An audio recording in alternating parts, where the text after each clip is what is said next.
Hello students, कैसे हो आप सब। उम्मीद करता हूँ बहुत बढ़िया होंगे। तो आइए, आपको और बेहतर बनाने के लिए हम लोग रसायन विज्ञान में इलेक्ट्रोकेमिस्ट्री का सहारा लेते हैं। आज के इस वीडियो में एक छोटे से प्यारे से क्वेश्चन का छोटा सा प्यारा सा आंसर ढूंढेंगे। क्वेश्चन एनसीईआरटी का है।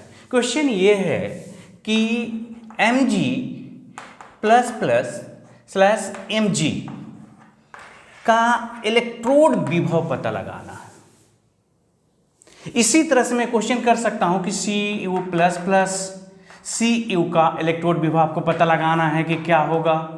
Zn प्लस प्लस Zn का इलेक्ट्रोड विभव पता लगाना है कि क्या होगा।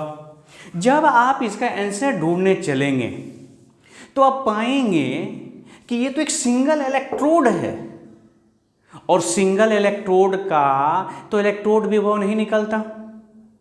ये आपको मैंने पहले बताया है, आज भी हालांकि लिख देंगे। एक बार फिर से मैं बोल रहा हूं, किसी भी सिंगल इलेक्ट्रोड का इलेक्ट्रोड विभव नहीं निकाला जा सकता। अब सवाल है तो कैसे निकालें। तो इसके लिए IUPAC जो संस्था है उन्होंने एक तरकीब निकाला।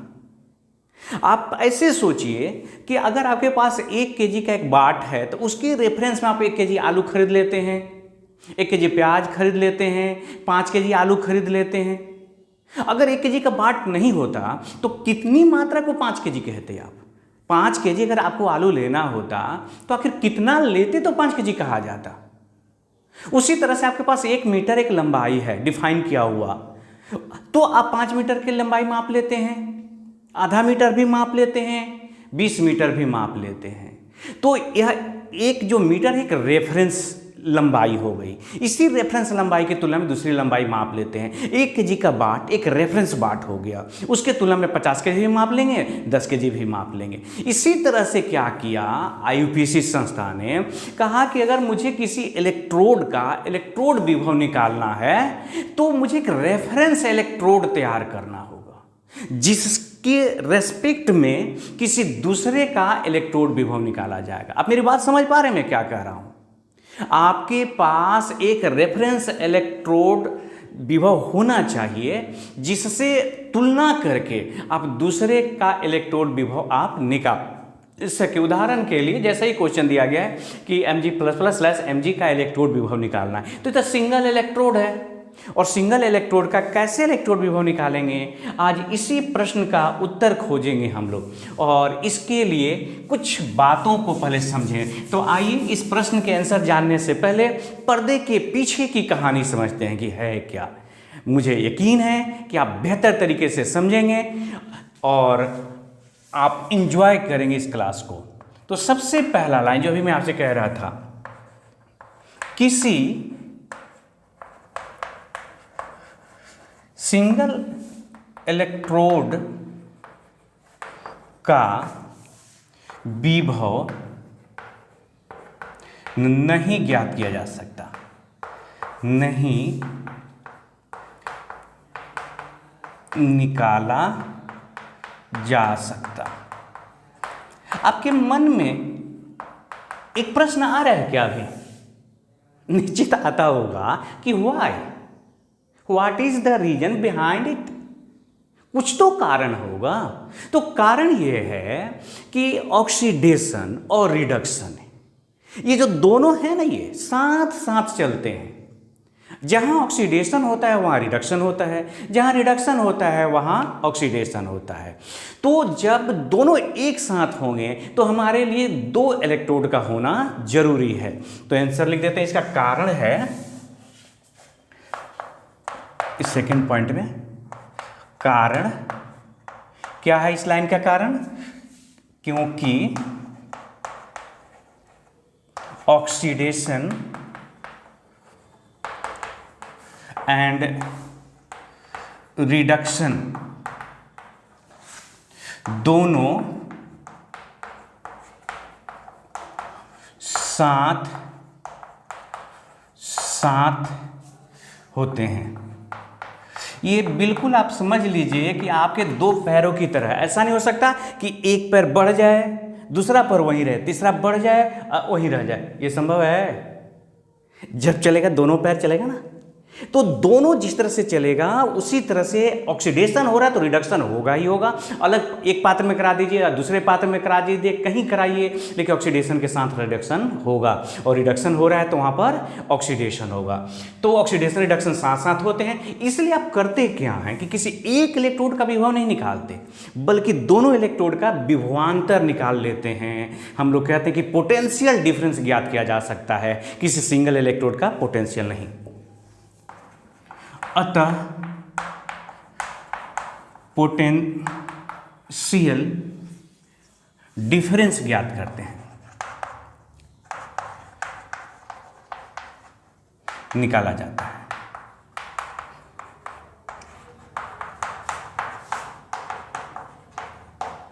निकाला जा सकता है। अब सवाल है कि पोटेंशियल डिफरेंस निकालने के लिए दो इलेक्ट्रोड तो चाहिए ना, तो एक इलेक्ट्रोड तो हमको दिया गया है, दूसरा इलेक्ट्रोड कहाँ से लाएं? तो दूसरा इलेक्ट्रोड है hydrogen, standard hydrogen electrode, SHEC।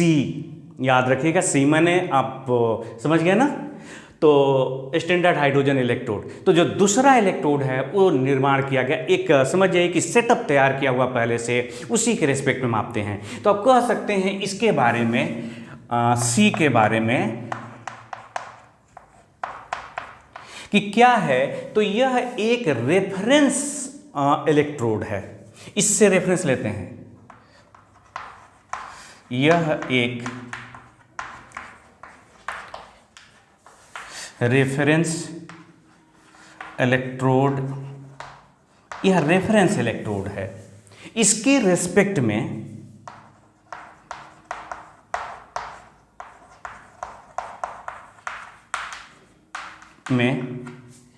किसी भी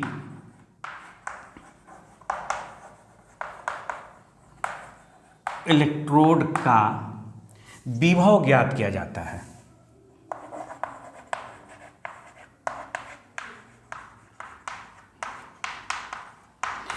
किया जाता है। अब आइए कि आखिर ये है क्या। तो आपको एक और बात याद रखना होगा कि जब पोटेंशियल डिफरेंस निकालेंगे तो उस परिस्थिति में क्या किया जाता है। आईयूपीएसी ने एक रूल बनाया, एक इलेक्ट्रोड तैयार किया जिसका नाम हो जाएगा स्टैंडर्ड हाइड्रोजन इलेक्ट्रोड, और किसी भी ताप पर, बहुत महत्वपूर्ण बातें बोल रहा हूं, ध्यान दीजिएगा, हालांकि मैं लिख भी दूंगा आपकी सुविधा के लिए, लेकिन कोशिश करिए कि सुन के समझा जाए। किसी भी ताप पर जो SHE है उसका इलेक्ट्रोड विभव हमेशा शून्य माना जाता है, किसी भी टेम्परेचर पे। हाँ, बाकी अलग बात है कि सभी स्टैंडर्ड कंडीशनों का पालन किया जाता है। तो किसी भी ताप पर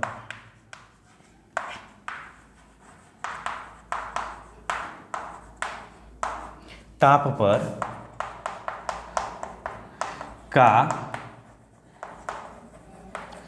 इलेक्ट्रोड पोटेंशियल, इलेक्ट्रोड विभव 0 लिया जाता है। अब आपको एक बात बता दूं कि 0 लिया जाता है, ये किसने कह दिया भाई कि 0 लेना है? तो ये जो संस्थान है आईयूपीएसी, उसी ने कहा कि भाइयों एवं बहनों कितना लेना है अकॉर्डिंग टू, ये किसके नियम से, आईयूपीएसी, इसके जो रूल हैं उस रूल से इसका वैल्यू कितना ले लेना है आपको, तो याद रखिएगा 0 लेना है। अब यहाँ पर ये भी जानिए कि जो स्टैंडर्ड हाइड्रोजन इलेक्ट्रोड हैं वो एनोड की तरह भी कार्य कर सकता है और कैथोड की तरह भी। सब बहुत बहुत महत्वपूर्ण बात लिख रहा हूं। SHE एनोड एवं कैथोड दोनों के जैसा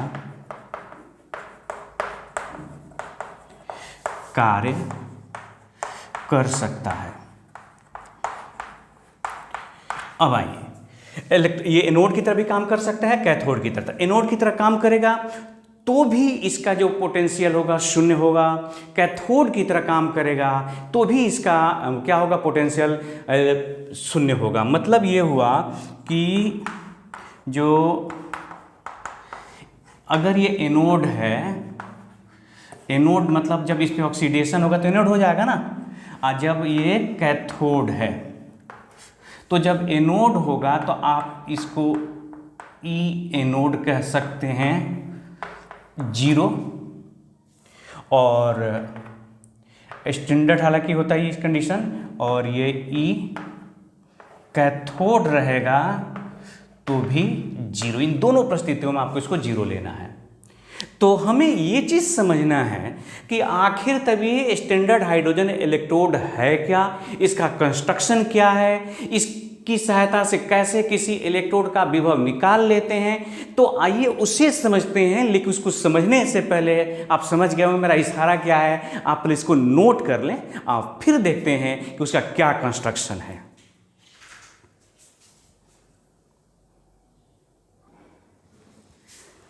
तो आइए समझते हैं स्टूडेंट्स कि क्या है construction of standard hydrogen electrode. Construction of standard hydrogen electrode, इसकी बनावट समझते हैं कि कैसा बना होता है।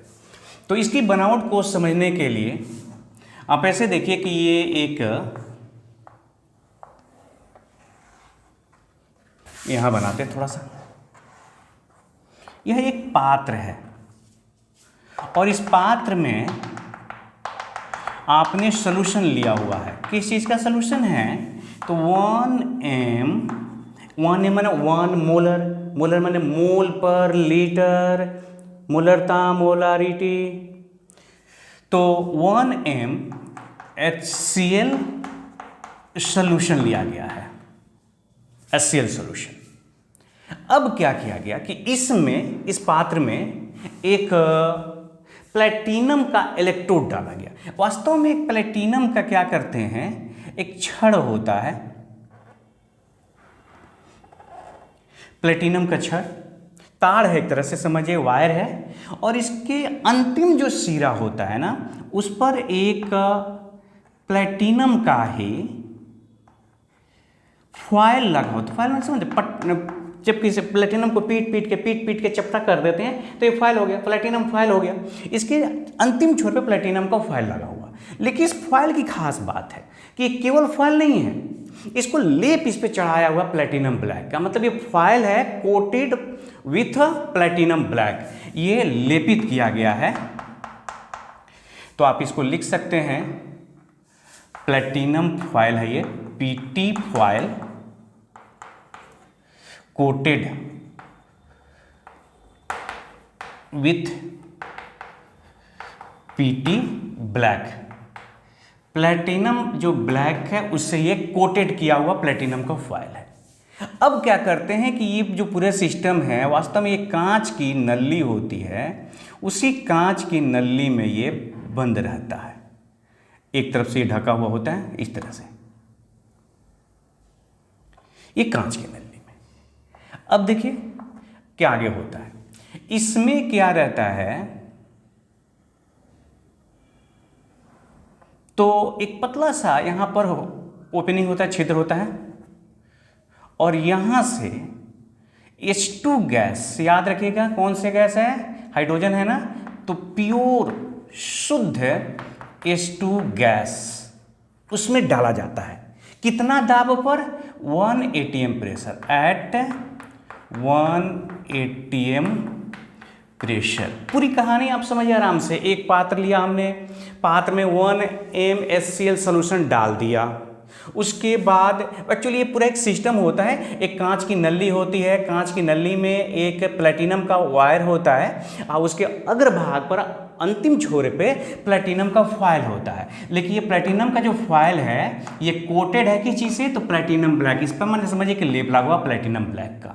यहाँ पर एक छिद्र है, उस छिद्र से होकर के यहाँ पर हाइड्रोजन आता है और फिर यहाँ पर भी जो ज़्यादा मात्रा में जो गैस हो जाती है तो छिद्र होता है, यहाँ से ये गैस निकलती भी है। तो यहाँ से ये आया H2 गैस। जब H2 गैस इसमें आता है तो क्या होता है कि कुछ H2 गैस इस पे जाके अवशोषित हो जाता है। ये प्लेटिनम जो ब्लैक है इस पे अवशोषित हो जाता है और कुछ जो होता है जो बच गया वो यहाँ से निकल जाता है।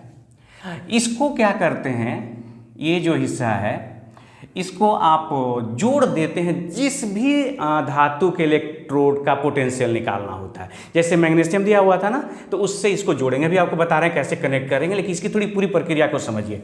एक पात्र है, उस पात्र में आपने क्या रखा हुआ है, 1 mHCl सोल्यूशन है, एकदम क्लियर।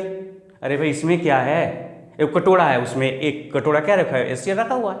देखिए उसके बाद क्या किया गया कि एक कांच की एक नली होती है, कांच की नली में एक प्लेटिनम वायर होता है जो कि काम करता है किस चीज़ का, यह है platinum PT electrode. Platinum wire होता है जो कि इलेक्ट्रोड का काम करता है और उस वायर के अंतिम छोर पर क्या होता है, प्लेटिनम फॉयल होता है जिसको कोट किया गया है, जिसको लेपित किया है कौन से, प्लेटिनम ब्लैक से। बस इतना सारा जो सिस्टम है इसी का नाम है स्टैंडर्ड हाइड्रोजन इलेक्ट्रोड। तो इसको बारी बारी से फिर से अब लिख के आपको समझा रहे हैं कि क्या है ये। तो यह माने SHE एक कांच का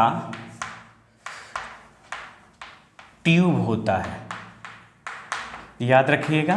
ये है कांच का ट्यूब, ये कांच की नली है, कांच की नली। दूसरा पॉइंट क्या दिखाई दिया आपको कि कांच की जो नली है उसमें क्या लगा हुआ, प्लेटिनम इलेक्ट्रोड लगा हुआ है ना। इसमें PT इलेक्ट्रोड लगा रहता है। आप कह सकते हैं कि इसमें एक वायर लगा रहता है जो कि इलेक्ट्रोड की तरह कार्य करता है। मेरी बात समझ रहे हैं? आप कह सकते हैं PT इलेक्ट्रोड न लिख करके कि इसमें एक वायर लगा रहता है जो कि किस तरह काम करता है, इलेक्ट्रोड की तरह। अब एक बात और रखना है कि इलेक्ट्रोड के अग्र हिस्से में, या आप कहिए कि प्लेटिनम वायर के अगले हिस्से, अग्र हिस्से में प्लेटिनम वायर का हम लोग यहाँ नाम क्या दे रहे हैं, इलेक्ट्रोड है ये, के अग्रभाग में क्या है ये बताइए, फॉयल है। फॉयल माने एक तरह से पीटा हुआ चिपटा किया हुआ पत्थर है ये, में प्लेटिनम फॉयल लगा रहता है जिसे प्लेटिनम ब्लैक से कोटेड किया जाता है, कोटेड। आप समझिए ना, इसको प्लेटिनम ब्लैक से इसको रंग दिया गया, पोत दिया गया, सिंपल सा बात है, किया जाता है। अब देखिए इसमें क्या होता है, अब इन पूरे सिस्टम को कहां डुबाया गया है, तो 1 mHCl सॉल्यूशन में। इसे 1 mHCl के सॉल्यूशन में डुबाया जाता है। बिल्कुल आराम से समझते चलिए, मजे मजे। अब इसको डुबा दिया, फिर उसके बाद क्या करते हैं, इसमें हाइड्रोजन गैस देते हैं ना, कितना प्रेशर पे, 1 atm प्रेशर पर। फिर नेक्स्ट पॉइंट है, इसमें प्योर H2 गैस 1 एटीएम दाब पर प्रवाहित किया जाता है। इतनी बात हो गई। अब देखिए, कुछ हाइड्रोजन गैस जो होंगे यहां पर क्या हो जाएंगे, अधिशोषित हो जाएंगे। इस पे H2 जो है, H2 आके चिपक जाएगा।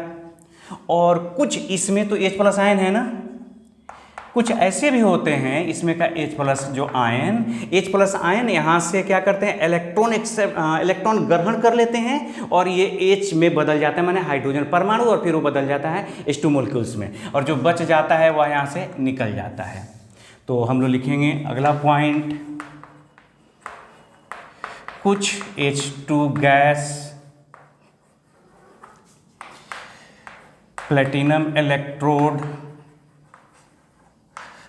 पर अधिशोषित हो जाता है।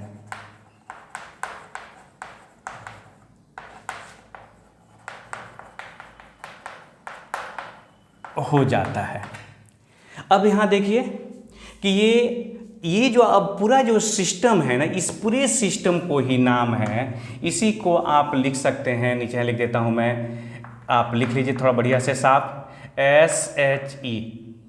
इस पूरे सिस्टम का ही नाम है SHE, हाइड्रोजन स्टैंडर्ड इलेक्ट्रोड।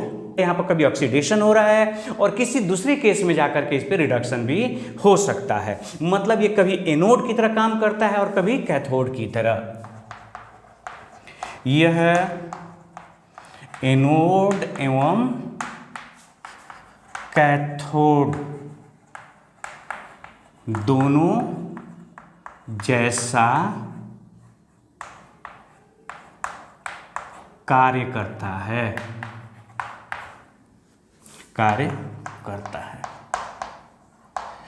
अब आते हैं हम लोग कि एनोड की तरह काम करेगा तो कैसे इक्वेशन लिखेंगे। तो देखिए, SHE एज एनोड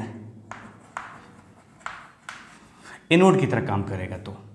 तो जब एनोड की तरह काम करेगा तो आपको क्या पता है, एनोड पर ऑक्सीडेशन होता है ना। तो ऑक्सीडेशन का मतलब कि हाइड्रोजन जो मॉलिक्यूल आया वो टूट गया किस रूप में, आयन के रूप में। तो यहाँ पर जो रिएक्शन होंगे जब एनोड की तरह काम करेगा तो हाफ रिएक्शन वो क्या होगा कि H2 मॉलिक्यूल किस में बदल जाएंगे, H प्लस में, और यहाँ से इलेक्ट्रॉन रिलीज हो गया। अगर मुझे इसका पोटेंशियल लिखना हो E, तो आप क्या लिखेंगे, H2, यहाँ पर आप चाहें तो बैलेंस कर सकते हैं। H2 प्लस बैलेंस करने के लिए क्या करना होगा, 1/2 से मल्टीप्लाई करना होगा। ये हो जाएगा आपका, इसको आप कह सकते हैं कि ये एनोड पर ये अभिक्रिया हो रहा है। अगर हम लोग इसको अगर ले लें स्टैंडर्ड कंडीशन में तो EH2 1/2 H प्लस, और इसका वैल्यू तब कितना हो जाएगा, 0, क्योंकि अभी आपने कहा कि स्टैंडर्ड कंडीशन में वो एनोड की तरह काज करे या कैथोड की तरह काज करे, 0 होता है। अगर ये कैथोड SHE एज कैथोड, तो कैथोड पर क्या होगा, इलेक्ट्रॉन तो एक्सेप्ट करेगा ना, तो ये H प्लस आयन होगा, ये इलेक्ट्रॉन एक्सेप्ट करेगा और बदल जाएगा H2 मॉलिक्यूल में। तो H2 मॉलिक्यूल में यहाँ पर 2 लगाना होगा, बैलेंस हो गया। अगर मुझे इसको दिखाना हो एक इलेक्ट्रोड के रूप में तो मैं कैसे इसको रिप्रेजेंट करूँगा, देखिए ये H2 है, H प्लस है, और बदल गया किस में, 1/2 H2 में। अगर इसको स्टैंडर्ड के रूप में दिखाना हो तो H प्लस 1/2 H2, इसका वैल्यू होगा 0। यही सबसे महत्वपूर्ण बात है। जब रिडक्शन की तरह का मतलब ये इस पर जब रिडक्शन होगा तो ये कैथोड की तरह काम करेगा और इसका वैल्यू होगा 0। जब इस पर ऑक्सीडेशन होगा तो ये एनोड की तरह कार्य करेगा और तब भी इसका वैल्यू होगा 0। मैंने हर परिस्थिति में जो SHE है उसका किसी भी ताप पर जो पोटेंशियल है वो कितना लिया जाएगा, इलेक्ट्रोड पोटेंशियल, तो 0 लिया जाएगा। इतनी सी बात बतानी थी।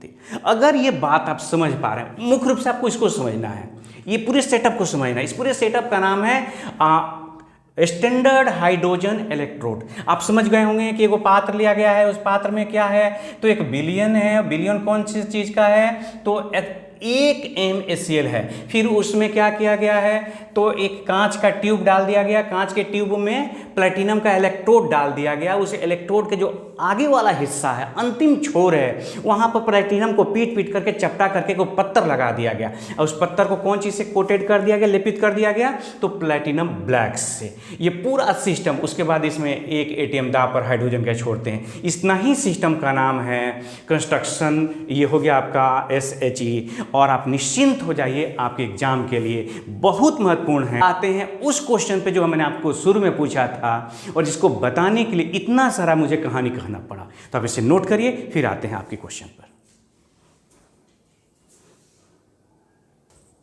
तो आइए स्टूडेंट्स, अब हम लोग इस वीडियो के अंतिम छोर की ओर बढ़ रहे हैं।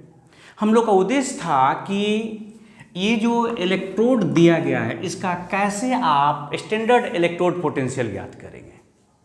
तो इसे ज्ञात करने के लिए हमने आपको इतनी सारी बातें बताई। वास्तव में करना कुछ नहीं है, बहुत सिंपल, बहुत बहुत बहुत सिंपल है।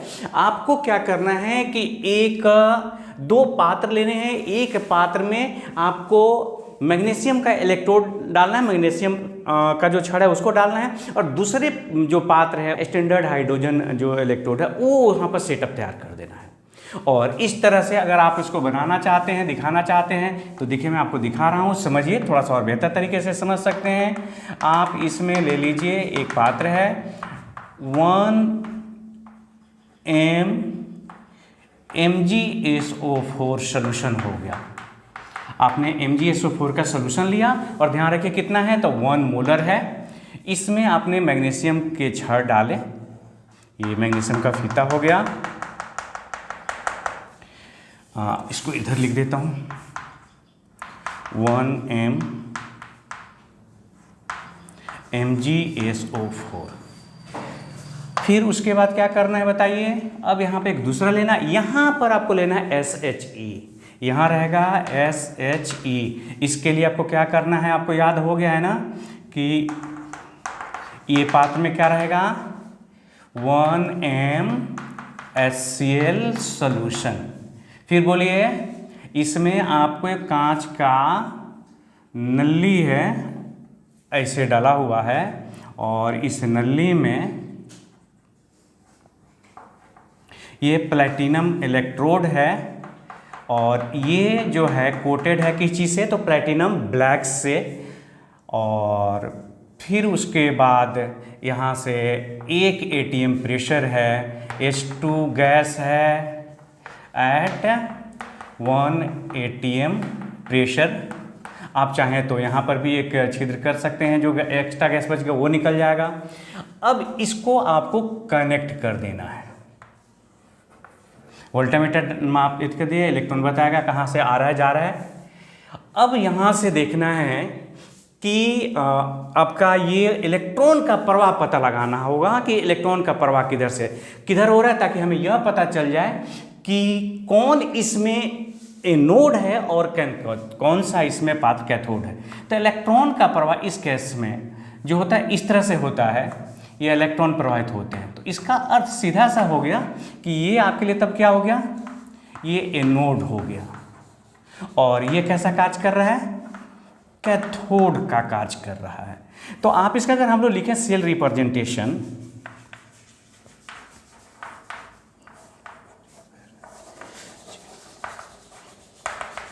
सेल रिप्रेजेंटेशन अगर करें तो याद करिए एस कैट, यही है ना हमारा सूत्र। तो एनोड, तो एनोड के जगह पर क्या है हमारे पास, Mg है ये, और Mg इसका सोल्यूशन क्या है, तो Mg प्लस प्लस कर सकते हैं या स्लैश MgSO4 और लिख सकते हैं चाहे तो 1 M है ये। फिर उसके बाद एक चीज़ यहाँ पर देखिए, सॉरी मैं मिस कर रहा था, आपको यहाँ पर क्या लगाना पड़ेगा, बोलिए क्या है ये, नहीं बोलेंगे, हाँ बिल्कुल सही, ये है साल्ट ब्रिज। तो मुझे यहाँ साल्ट ब्रिज दिखा देना है। अब यहाँ पर ये तो कैथोड है, रिडक्शन हो रहा है, तो रिडक्शन का मतलब हो रहा होगा कि यहाँ पर क्या होगा, हो रहा होगा कि H प्लस इलेक्ट्रॉन एक्सेप्ट करते होंगे और ये H2 में बदलते होंगे ना। तो यहाँ पर लिखेंगे हम लोग पहले, अब लिखते हैं इसका आयन, तो H प्लस ये कितना है, तो 1 मोलर, और फिर उसके बाद H2 गैस, यहाँ पर याद रखें कि 1 atm प्रेशर है और ये प्लेटिनम के लिए है। तो ये आपका हो गया अब सेल रिप्रेजेंटेशन। हमें तो निकालना है स्टैंडर्ड इलेक्ट्रोड पोटेंशियल, तो इसलिए ई सेल बराबर बोलिए E naught cell equal to E naught cathode minus E naught anode. याद है ना, बिल्कुल यही ना होता है। तो अब देखिए कैथोड, इसी को आप तो कहते हैं ना राइट, और इसको क्या कहते हैं आप, लेफ्ट। तो राइट में कौन है, ये है। तो देखिए ये आ गया आपका ई नॉट सेल इक्वल टू ई हो गया आपका कैथोड माइनस ई एनोड। आप कैथोड देख लें जो क्या है राइट में, तो राइट में आपके लिए क्या चीज़ है, ये हाइड्रोजन इलेक्ट्रोड, स्टैंडर्ड इलेक्ट्रोड जो है, और आपको पता है इसका वैल्यू 0 होता है। लेकिन चलिए पहले लिखते हैं ई नॉट, इसके लिए क्या होगा, H 1/2 H2 माइनस लेफ्ट में क्या है, ये मैग्नीशियम वाला है, तो ये कितना हो गया E naught Mg plus plus, ये Mg एज ए रूल, ये हो गया 0 minus E naught Mg plus Mg, और ये किसके बराबर हो गया, E cell, E naught cell. तक आप देख रहे हैं इस तरह से ई नॉट सेल जो भी वैल्यू देगा ये उसी का ये वैल्यू हो जाएगा। इस तरह से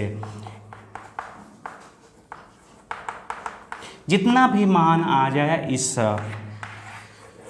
यंत्र से वो वहाँ निकल जाएगा। इस तरह से आपने समझा कि आपने क्या किया, एक सेटअप तैयार किया, एक MgSO4 का सोल्यूशन लिया, उसमें Mg का छड़ डाला, उसके बाद इसको जोड़ दिया किस चीज़ से, तो स्टैंडर्ड हाइड्रोजन इलेक्ट्रोड से। आपने देखा कि ये एक्सपेरिमेंट से पता चलेगा कि इलेक्ट्रॉन जो होते हैं वो मैग्नीशियम के इलेक्ट्रोड से निकल करके और ये जो प्लैटिनम इलेक्ट्रोड हैं उधर गमन करते हैं। इसका मतलब ये ऑक्सीडेशन हो रहा है और यहाँ पर रिडक्शन हो रहा है, मतलब ये एनोड है, ये कैथोड है। और हमने सेल रिप्रेजेंटेशन कर दिया, पहले एनोड फिर उसके सोल्यूशन, फिर ये आपका डबल वर्टिकल लाइन, और फिर उसके बाद कैथोड के सोल्यूशन, फिर उसके बाद कैथोड। और इस तरह से ये सूत्र लगाया हमने, ये सूत्र बहुत पहले से हम लोग जानते हैं और यहाँ इस तरह से हमको पता चल गया।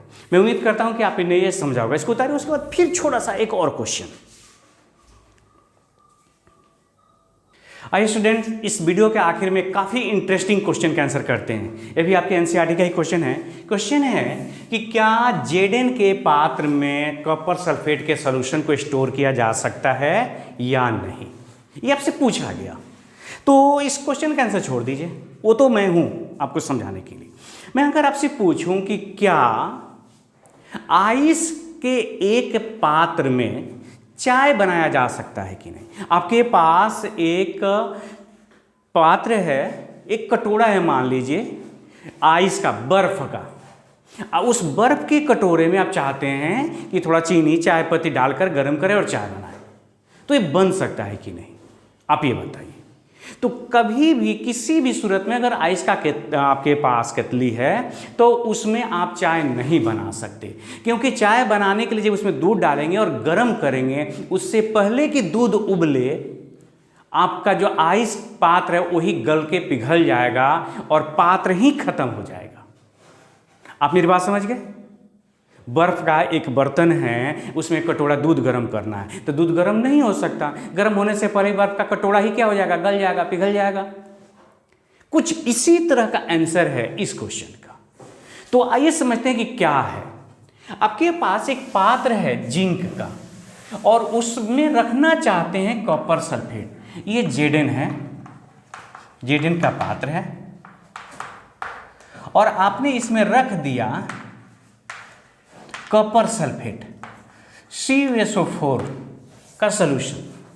तो होगा क्या, कुछ यहां पर होगा या नहीं होगा। तो आप ये जानिए कि चूंकि Zn is more reactive than Cu, zinc जो है ज्यादा रिएक्टिव है किसके तुलना में, कॉपर के तुलना में। तो होगा क्या कि इस विलयन जो कि इस कॉपर के पात्र में आपने रखा हुआ है, इस विलयन में से ये कॉपर को क्या करेगा, हटा देगा और उसके जगह पे जिंक आ जाएगा। मतलब आपने डाला था CuSO4 Zn के पात्र में, लेकिन कुछ इस तरह की अभिक्रिया होगी, इसलिए Zn प्लस CuSO4 ये बना लेगा ZnSO4 अब प्लस Cu। तो आपने डाला इसमें CuSO4, वास्तव में उसमें हो गया कौन चीज, ZnSO4 और कॉपर इस साइड हो गया। तो इस प्रकार से जिंक चूंकि ज्यादा रिएक्टिव है, इसलिए वो कॉपर सल्फेट के विलयन से कॉपर को डिस्प्लेस कर देगा और बना लेगा कौन चीज, जिंक सल्फेट। तो अब बताइए इसको में रख सकते हैं कि नहीं, तो इसका आंसर होगा no, we can't store copper sulphate solution in zinc container. Answer लिखेंगे कि नहीं, जिंक के पात्र में CuSO4 विलयन को स्टोर, विलयन को नहीं रखा जा सकता, नहीं रखा जा सकता, क्योंकि जिंक कॉपर से अधिक